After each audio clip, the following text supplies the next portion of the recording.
Pemirsa, pemerintah pusat merencanakan penghapusan peredaran minyak curah tahun mendatang. Lantas bagaimana respon para pembeli dan pedagang? Berikut liputannya.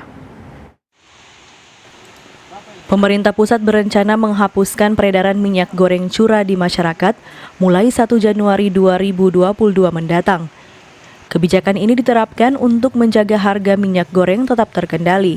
Hal ini mengingat harga minyak curah sangat bergantung pada harga bahan baku, yakni minyak sawit mentah. Beberapa pedagang dan pembeli di pasar tradisional Kota Tomohon mengaku tidak setuju dengan kebijakan pemerintah ini. Pedagang berpendapat aturan ini bakal merugikan pedagang kecil seperti mereka. Sementara pembeli berharap rencana ini bisa dikaji kembali karena minyak goreng curah menjadi pilihan lantaran harganya lebih murah.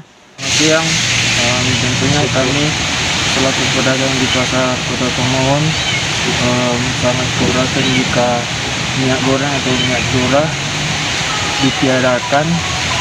Kalau kami tidak bisa menjual minyak goreng curah, maka pencarian kami akan menipis atau semakin menipis. Kalau membeli yang kemasan tentu harganya mahal, orang nggak sanggup, dengan masyarakat nggak sanggup, dengan sudah terbiasa dengan minyak curah yang bagian sekitaran.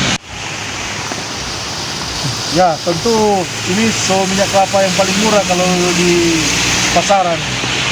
Ya, kalau untuk dari pemerintah kalau mau menghapuskan atau tidak mengedarkan minyak kelapa begini, ya masyarakat akan lebih siksa mau cari tuh minyak yang di kemasan itu.